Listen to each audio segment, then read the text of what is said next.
How y'all doing out there?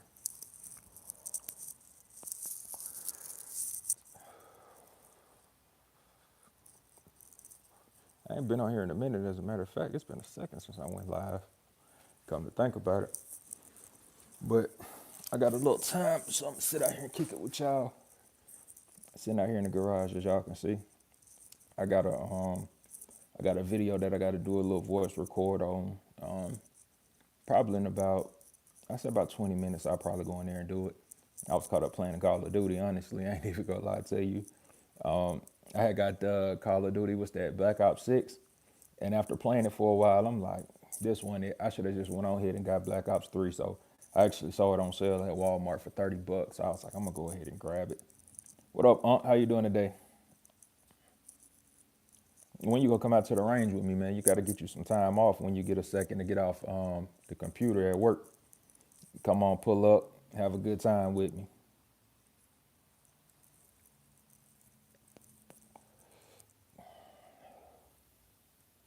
What up, big dog? Sorry I didn't catch up with you last night, man. I had a lot going on. I know you had your live going on and you invited me to it.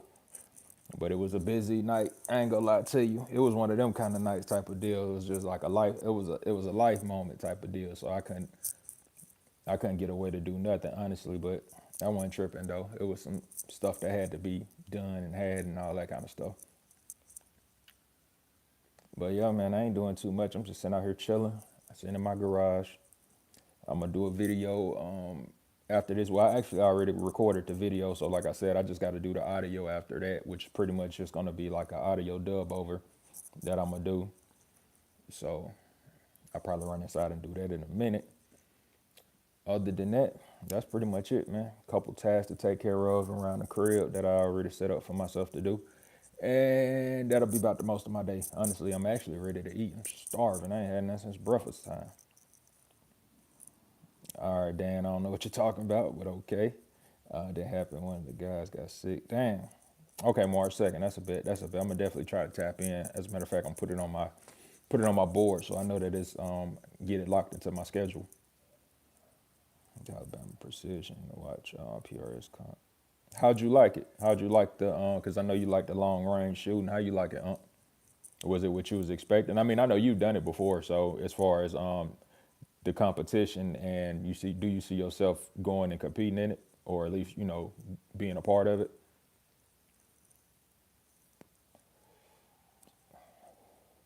A show out. What's a show out? I don't even know what a show out is. Are you talking about like showing showing the gear and guns and all that kind of stuff? That's what you mean by a show out?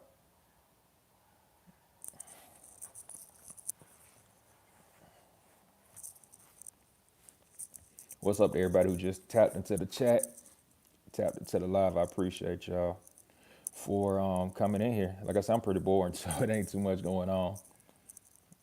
Shout out. Oh, a shout out, man. Shout out to Bubbles. I'm not sure. I don't think I met you or seen you in the live before, but hey man, shout out to Bubbles who came into the building checking out the live. I appreciate it, man. I appreciate it. I ain't did nothing to it. I ain't gonna lie to you. Like this is literally like just waking up type of beard. So I'm actually kind of ashamed that I'm out here letting it look like this in front of the world. That's crazy. Show you how much I really care right now at this point. But when I step out though, I make sure I get it right all the time. First time here, bro, checking in for. Oh man, holla out from North Carolina, man. I appreciate you for tapping in for sure, for sure.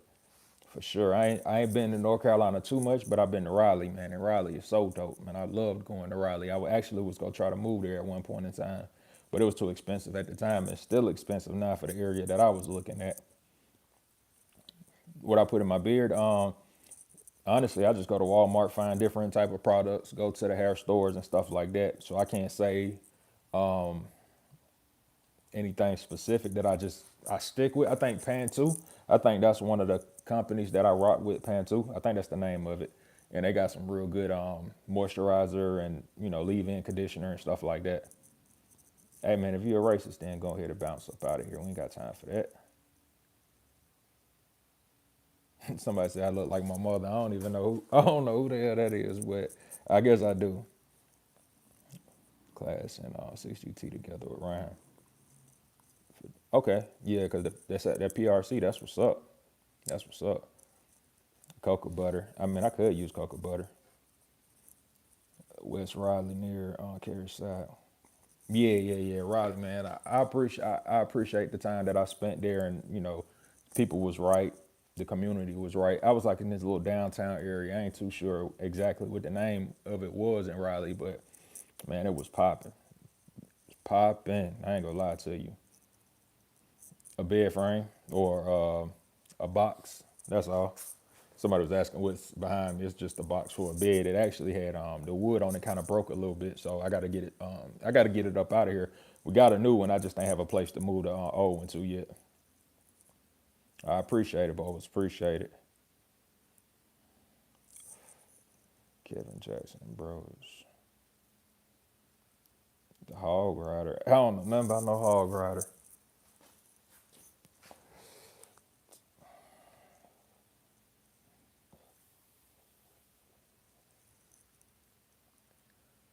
And it's quiet in this neighborhood. I ain't gonna lie to you. I know it's a holiday and everybody chilling. Hey man, I appreciate that. I appreciate that, homie. Folks be saying some wild stuff in here. Why? I have no idea. But I guess that's just what they do. They hop on people live and just start talking crazy. But it is what it is. I appreciate that. They call it NBA. I know exactly who you're talking about. New Bern Avenue. Okay.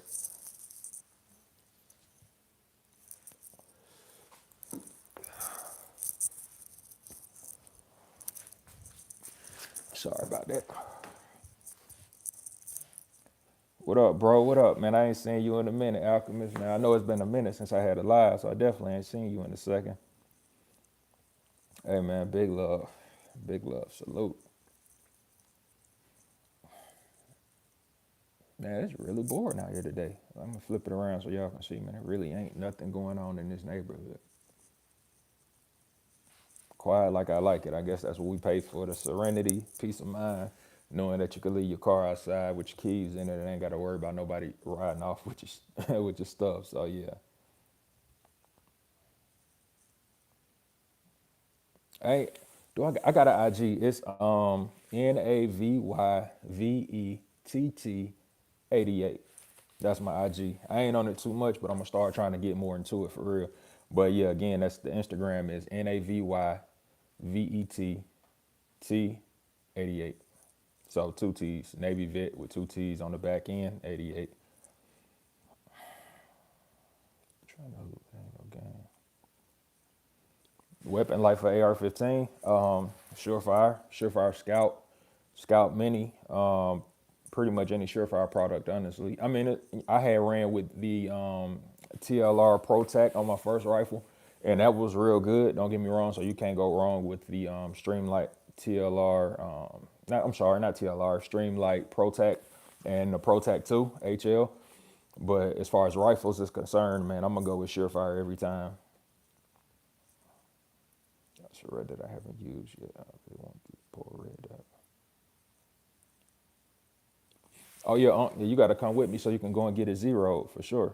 Streamlight, like nightstick. I seen people talk about nightstick, but I ain't never rocked with nightstick yet, so I can't get my opinion on it. But as far as what rifle lights for me, I'm sure fire all day with it, honestly. Yeah, I was in the Navy. Yeah, I was on the CVN 69 aircraft carrier, worked in aviations with fueling aircrafts. So if you look at any type of videos that I posted, anything that you've seen, no, that had nothing to do with my Navy career. My Navy career did not involve me having any type of ground training or anything like that outside of being in security and holding a firearm in that sense. But other than that, nah, I ain't have no type of battlefield or experience or anything like that. But that's because I was attached to a ship. So I deployed twice in 2 combat deployments. So what I did was fuel the jets, fuel helos, and anything like that. So anybody who had to call in any type of reconnaissance, any type of air assaults or anything like that, we was the ones that was fueling the birds for it. Nightstick is 5 GTA said Dread. GTA 5, man. GTA 5. Nightstick is pricey. I bet it is. I bet it is. Did you ever kill someone in videos? No, nah. Look, I ain't killed nobody, but if you were in the department like me working in aviations, I guess you could say I don't consider it killing. I just consider it eliminating threats that want to harm any area or any personnel in our military, government officials, and our homeland, foreign and domestic, wherever we might plant our flag at to be ours. So we all had a hand in making sure that it happened. From the pilot that's dropping whatever bomb, whatever ordnance, or whatever the case may be that they're dropping out of the air, all the way down to the person that made the meal that they ate that morning before they got up in the sky. So everybody has a part to play, and everybody is associated with everything that happens. So if you were deployed and you were in combat as far as during the time of war, then yeah, everything that we did played a vital, pivotal, you know, part to completing every mission. And especially for people like me working in aviation. So we were always like the closest thing to fueling the jet, probably getting the jet. They leave, so pretty much we was kind of like the last person that had something to touch on it. Yeah, I went to war. Like I was just saying, 2 combat deployments back to back. Actually, I would have had 3 combat deployments, honestly, but I was able to get out before that third one happened. I actually got out the day before they left, but I could have went on it though if I wanted to, but I didn't want to deal with having to fly back from overseas because I don't like them long flights. So I just so happened to have the opportunity to go ahead and get out a little bit early. But even when they left to go on that third deployment, I still was in. I just wasn't attached to my ship anymore. I was attached to the base, and I finished up my last little time and got out. But being the fact that I don't like to fly, had I gone on that third deployment, I would have extended for another year just because I would have not wanted to fly back. So I would have gave the Navy a whole nother year of my life just so I didn't have to take a 17, 18-hour flight back to the States. So yeah, it might sound crazy to some, but I don't like flying, honestly. So I dodged that. I was like, nah, if I can get away from it, I'm gonna get away from it. But I would have had 3 combat deployments. That would have put me at 6 years, 3 deployments, which would have averaged out, I guess, a deployment every 2 years. So that wouldn't have been too bad, in my opinion. Nah, Debo one. Nah. I've been out for a minute, so I know I ain't come. I know I ain't going back. I actually tried to go back into the. I tried to go back into the army. As a matter of fact, about 2 years, I think, after I had gotten out, maybe 3 years after I had gotten out, but I had some technical issues, so I wasn't able to go. And looking back on it now, I'm kind of glad that I didn't. But everything, God worked everything for a reason. So it wasn't meant for me to go because if I'd have went, maybe I wouldn't have been here to have this conversation with y'all and tell y'all about my experiences when I was actually in the Navy. What's good, Lucas? What's popping, bro? Where'd you deploy to while in the Navy that you would go as a civilian?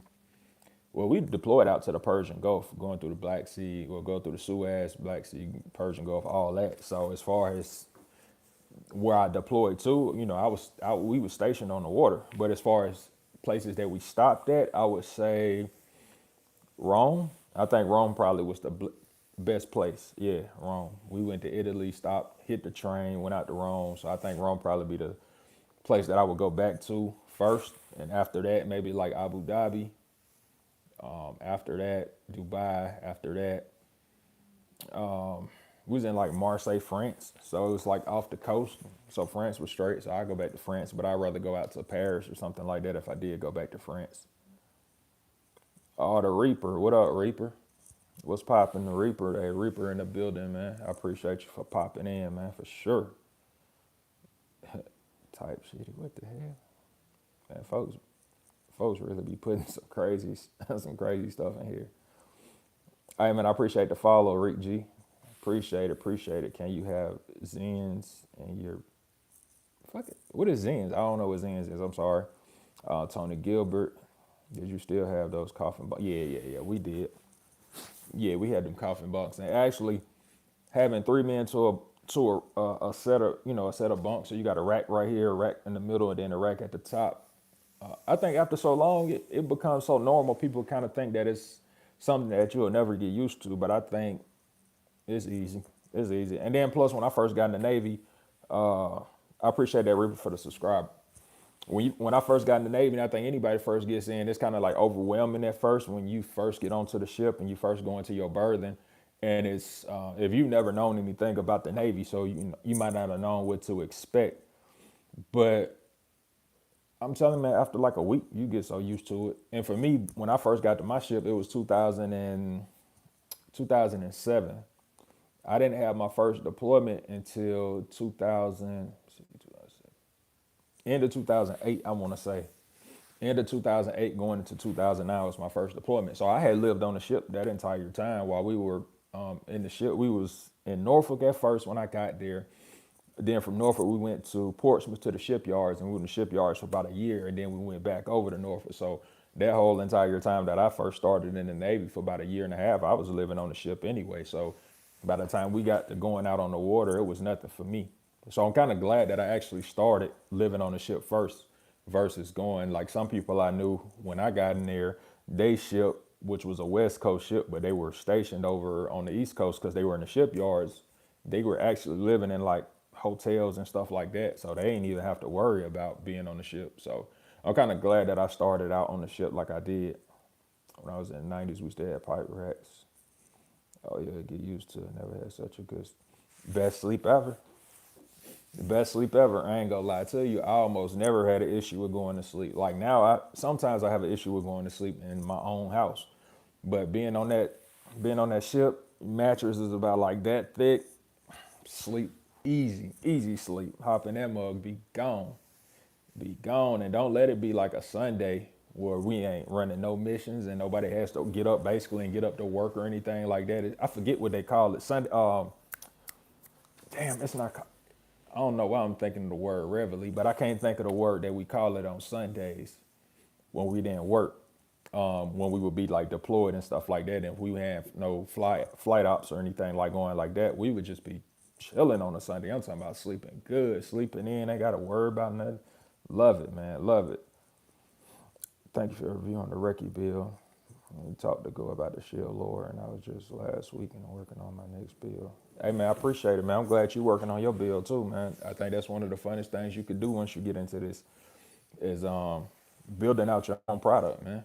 Especially after you've purchased and you've shot a whole lot of different things that were like already assembled.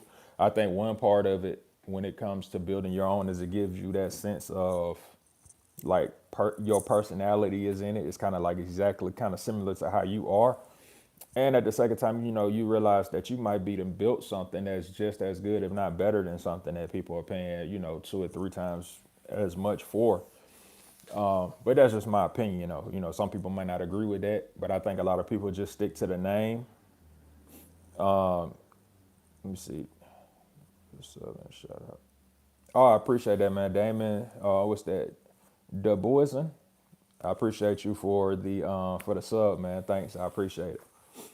But yeah, man, I really think people will hear the names about stuff. You will have a Daniel Defense, Marq 18, or you'll have your Block 2, your Block 1, your Block 2, your MK12s, your Mark 17s, or your Scar 17s, or whatever, Scar 17L, I think Scar 16, and you get these high end names and high end brands like Daniel Defense, FN, Knight's Armament, and stuff like that. And you could go and build something, in my opinion, that's just as good. But the caveat to that to me is if you're not running it and you don't really know what you're doing in order to really test it against something, then you're going to get the same. I feel like you'll get the same thing out of both rifles. And that's just my opinion. I think if you go and shoot a $5,000 rifle and you shoot a $550 rifle from, say, like Palmetto State Armory, and that's no knock to them because they offer fantastic opportunities for people to get into the community and to exercise their 2A rights. But if you take that $500 rifle and you take that $4,000 rifle, if you're really not like a serious shooter, like you really don't run your ish like that, you probably won't even realize too much of a difference. I mean, yeah, one will shoot a lot smoother and a lot softer probably, but if you don't know how to operate when it comes to like clearing malfunctions, doing your reloads, rechambering, things of that nature, that you'll start to see the difference in between what it is that you're paying for. Like if you don't know about all that stuff and you just got the bread to buy it, you probably get just as much of the same experience at $500 versus $5,000. That's just my opinion. I could be wrong. What up? I could be wrong, but for me, and been doing it for the short period of time that I've been doing it, I feel like if I were to get a $5,000 rifle and then get a $500 rifle, I think I would at least be able to pick out all of the deficiencies between the two, which means that I have a pretty good concept about how to run a rifle and the things to look for and what makes the rifle better, whether it's how well the barrel holds, when it helps hold zero, the function of the bolt carrier, how smooth it is, how smooth the parts are as far as like your bolt release, your magazine release, how good the trigger might be, because I know how to actually operate a trigger, understanding the difference between a single and double two-stage triggers and stuff like that. Trigger weight, like if you know all that stuff and you start shooting, then you'll easily be able to differentiate between the $500 rifle and the 5,000. But that's not saying anything, because at the end of the day, even if you got the $500 rifle, you go still go to work. You still go get busy. So that don't matter to me. That just matters when you go in to have a conversation with people. Yeah, Tony, you're right, man. Palmetto do make good stuff. That's why I use them. They still do shellback. Yeah, some of the stuff, right? Let me see. That's why. Yeah, I think they still do shellback. I ain't sure. I know they was doing it when I was in, but I never went across the equator like that, so I never got to do the shellback situation. But some people I knew that were on the East Coast that were in before me, they did the whole shell back. But for me, when we went out, we went straight off the east out through like Spain and Africa and going up through the Suez. So we ain't even take that direction to even go down south like that. But I know some people that did. But yeah, Palmetto does make fantastic rifles, and like I said, that's why I use them as an example, because out of the rifles that I've seen and saw watch people shoot and review and stuff like that, although Palmetto makes a more economic friendly rifle, it's still a good rifle at the end of the day. You can really like trick that out. I feel like if you want to get into tricking out a rifle and you don't really want to start from like scrap, from like just a strip lower, then yeah, you can go and get you a fairly decent price Palmetto State Armory. Then you can start, putting your parts onto it. But that stuff add up, because once you know what you're doing in this game and you start going after things that are more so quality products, you'll find yourself going down a rabbit hole. I ain't gonna lie to you. God, I hope you're having a good. Just start everyone being positive troll. Yeah, positive trolling. Like Daniel Defense makes awesome stuff. Daniel Defense. I love Daniel Defense. Honestly, love them like monkeys. I'm so fat. What? You so fat? What? AKs. I'm so sorry. I bozo. Hey, Nah, I don't know jujitsu. Wait for 30 pounds. Tell me something I don't know how to tell you something you actually need. I don't know what you need.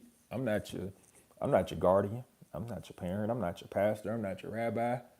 I'm not your imam or none of that kind of stuff. So I don't know what to tell you, buddy.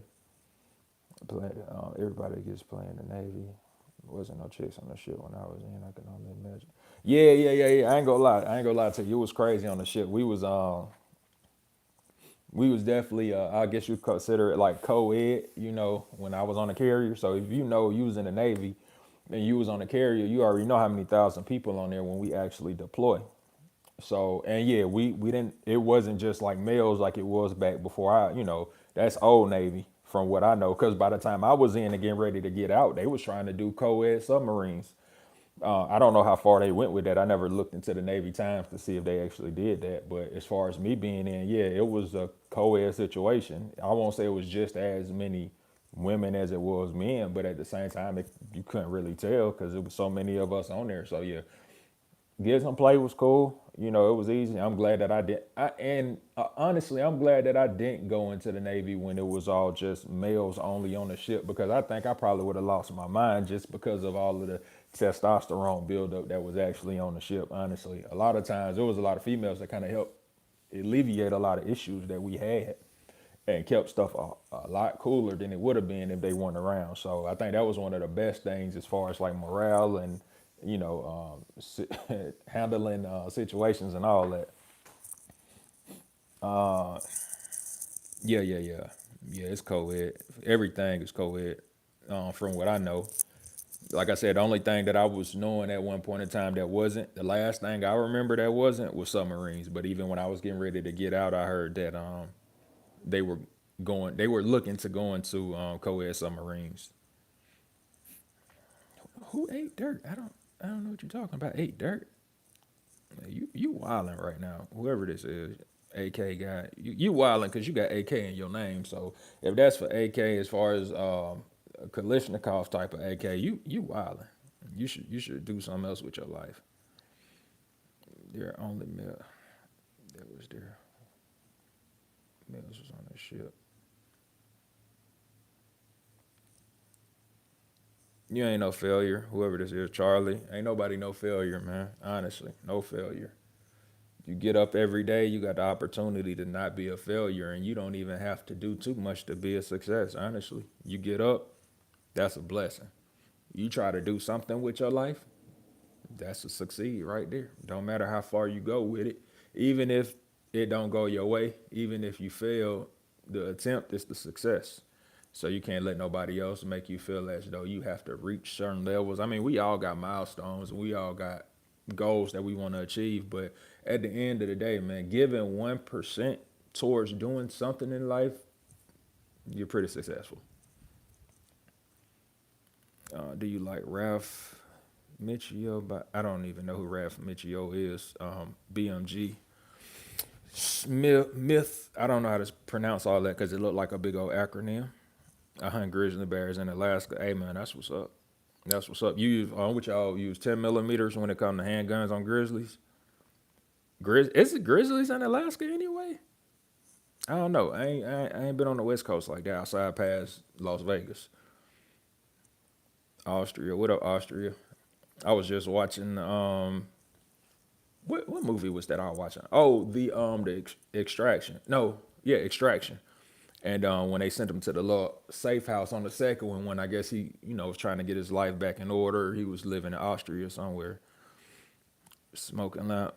Yeah, we had the smoking lamp, and you can smoke when the smoking lamp is lit. Everybody go smoke, and when the smoking lamp ain't lit, everybody mad. So that was crazy. Like being in port, it wasn't no problem. They'll let you know like smoking lamp is lit throughout the ship. Smoking all designated, whatever they say on the 1MC, they let you know that you could go smoke. So when we in port, it ain't never no issue.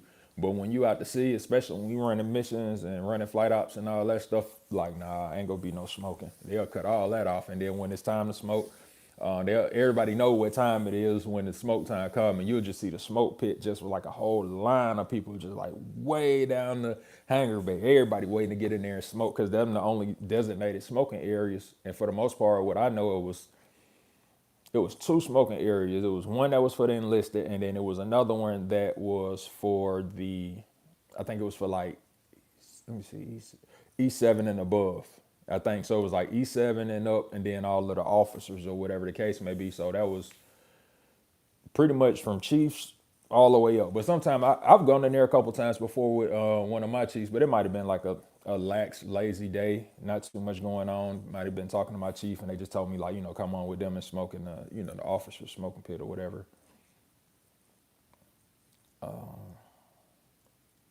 Yeah, grizzlies and brown bears, and okay, cool. I didn't even know it was grizzlies and brown bears in Alaska. There's the car, Dodge Charger. You seen it? Nothing else to show. Dog, my dad looks like a bear, so I'm kind of that's funny. No, the dog in the house, and I don't feel like going in the house right now. I'm stay out here. As a matter of fact, I'm finna get ready to hop off because I hit my 30-minute mark in about 15 seconds. So like I said, I just wanted to come out and say what up to y'all for real. Yeah, it was the same thing when I was in. But yeah, see, y'all old Navy, man. Old Navy, y'all didn't give look, they didn't give a F in the old Navy. When I came in '07, and then I got out in 2012, almost 2000. It was close to 2013. I can say that when I came in '07, and a lot of the more senior enlisted people that I met around that time frame who had already been in for like 10, 15, 20 years that were like retiring or just, getting out.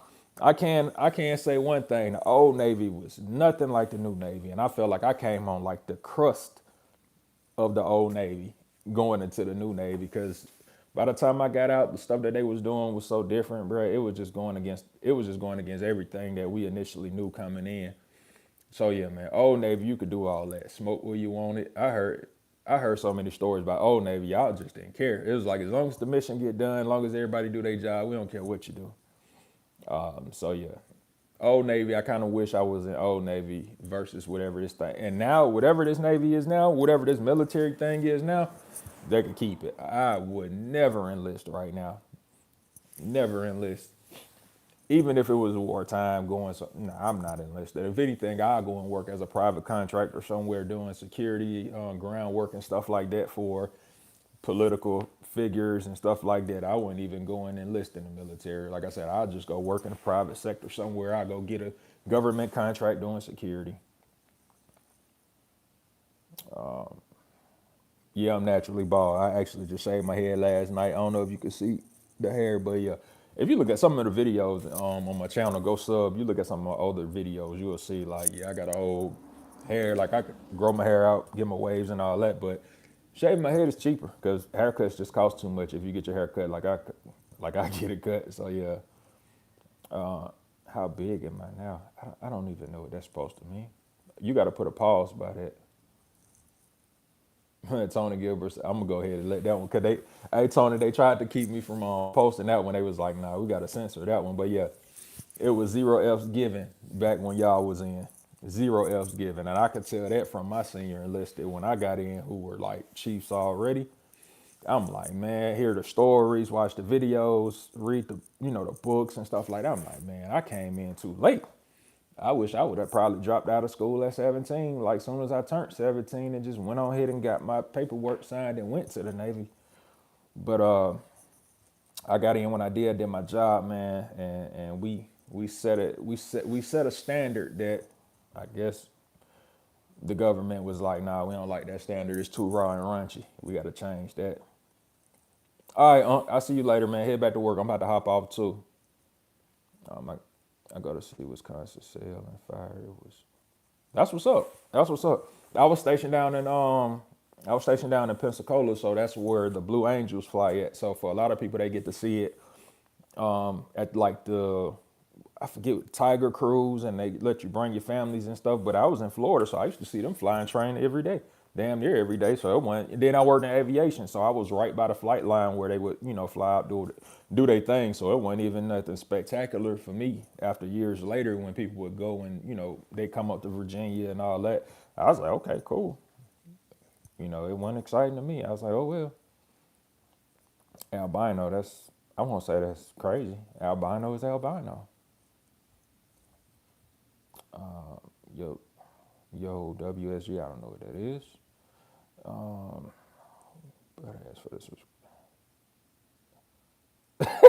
no, I ain't finna say that for no script, for no sub. Ain't no way. Nah, I served in the Navy, not in the Army. Looks like Lauren Fishburne. I got that all my life.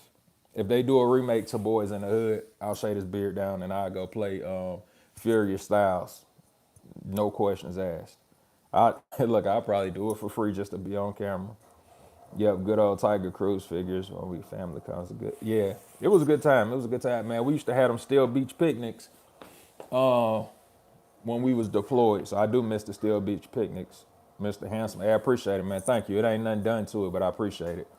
But yeah, them Still Beach picnics was popping. What was crazy is we had beer days, and I had a beer day twice on both of my deployments. And if anybody knows what a beer day is, that's basically when you're deployed and you've been out on the water for I think like 40 or 50 some days. I think anything like over 45 days or anything over 50 days straight, then they'll give you like a beer day. So We all go up on the flight deck or on the hangar bay, and they'll just be handing out, cans of beer to everybody and stuff like that. I didn't even drink a lot then. I was underage, and I still ain't even really drink like that. But yeah, I had two different instances where we were deployed where I was out on the water for longer than a month without touching land, seeing land, and going close to almost 2 months. But it was cool to me. It didn't bother me none. I ain't care.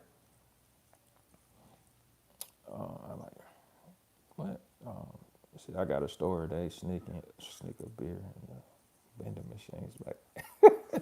Hey, look. By the time we got in, we were just bringing the liquor. We were just bringing the liquor on. We just, especially when we was coming on the ship and we was getting started to, get ready to deploy and stuff like that. So everybody be, bringing everything on. Everybody bringing their bags on, all that kind of stuff. But shit, we'll just have it in the bag. It ain't like they weren't doing bag checks or nothing like that when we was coming on, especially for coming on for deployment. We'll just bring it on, just put the bottles in the rack. And you got your people who you tight with like that, so you don't got to worry about it. People come to the, we go to the berth and we go to the back, huddle up, everybody, we bring our little cups out, we pour up or whatever, we sit back, kick it for a minute, everybody go to sleep. We get an experience that everybody else don't get is we basically get to get drunk while we deploy on the ship instead of waiting to go to port. I couldn't even bring regular clothes. Oh yeah, it was laxed when I was in. I give them that. It was super lax when I was in. I remember we was on. I think this was my second deployment. It was a dude chasing. He was an airman, and he was chasing the first class through the hangar bay with a knife in hand, trying to stab him. It's crazy. And I forget what happened while I was in the hangar bay. I don't know what it was. I think we were just doing something in the hangar bay. I don't know what we were doing, but we were in the hangar bay, and I just remember hearing the feet just moving, and I looked back.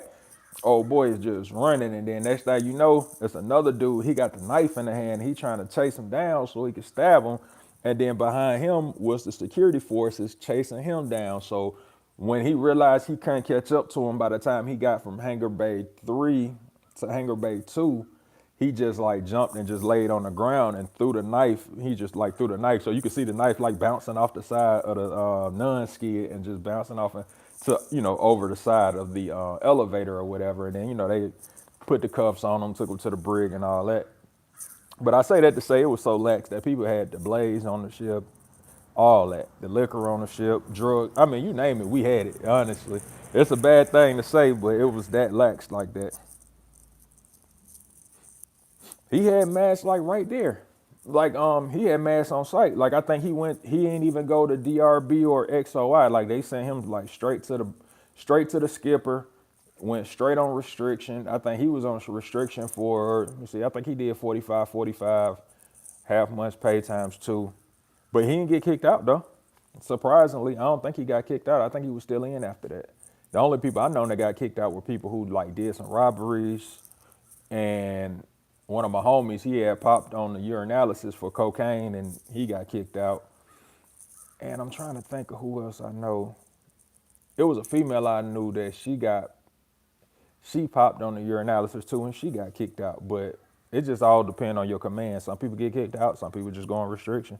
I guess it just depends on what your command feels they want to do and what your chain of command when they come to vouch for you. Because I've seen people's chain of command vouch for them at like DRB or XOI and say like, they're a good sailor. They might have just made a mistake and they don't get you processed out. They put you on restriction. They be like, all right, bet.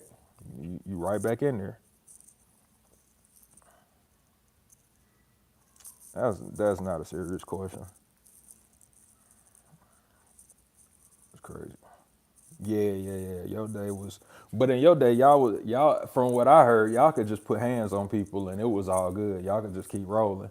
It'd be like, oh yeah, such and such got the scrapping. They was throwing fists left and right in there, and then it's like everything cool. Or y'all had y'all smokers and stuff like that. So yeah, for us, it wasn't none of that. Like as far as that fighting and stuff is concerned, like they weren't having. They found out about that, or it was a wrap for you.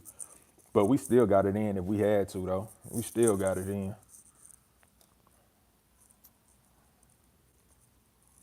Let's see. I bet they ain't feed y'all actual bread. See, that's the thing. I don't even remember because one of my closest homies, he went to the brig because he was on restriction and he like messed up even when he was on restriction. And then they took him to the brig, but I felt bad because they walked him through the mess decks with the cuffs on with the master at arms or whatever. And I was just kind of like, dang, like y'all could have took him through the hangar bay. Y'all ain't have to walk him through the mess decks where everybody out here eating and he in cuffs and all that. But I can't remember if he said they gave him bread and water or whatever. But I know he went to the brig for a few days, but it didn't seem like it phased him any.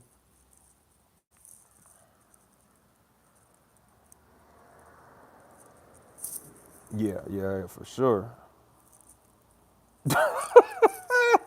Hey, you know what? On that note, I'm about to get ready to go ahead and end this live because whoever that boy is that said that, I'm dead right now. I ain't even gonna lie to you. I gave him the perk walk. See, that happened a few times for sure. Yeah, yeah, yeah. That sucked when they do that, especially when it's your homies. Because I was pretty cool with some people that worked in security because we had like our regular master at arms, but when we had master at arms, but then you had people like us who would go like TAD to security. So some of the people that was working in security that you dealing with is people that's actually from like your department or your division, and they not even master at arms. They just work in security, shipboard security. So they work hand in hand with the MA. So it's like, dang, bro, like your own homie taking you down.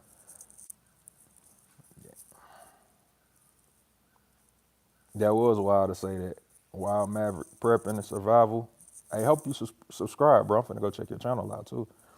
But hey man, I appreciate y'all tapping in. I'm about to get out. I got some stuff to do.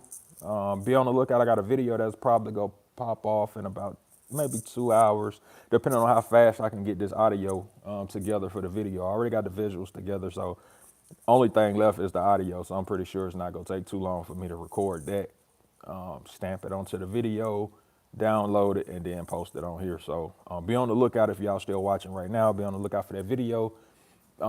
If you haven't, like this video once it's done, subscribe to the channel, man. I appreciate y'all for tapping in. Like I say, I know it's a random day. I ain't had too much going on, but I appreciate y'all, man, just tapping in. And Tony, man, I appreciate you, man. Definitely got to stick together, man. I appreciate the conversation in here too. You took me back. You took me way, way back. So I appreciate that.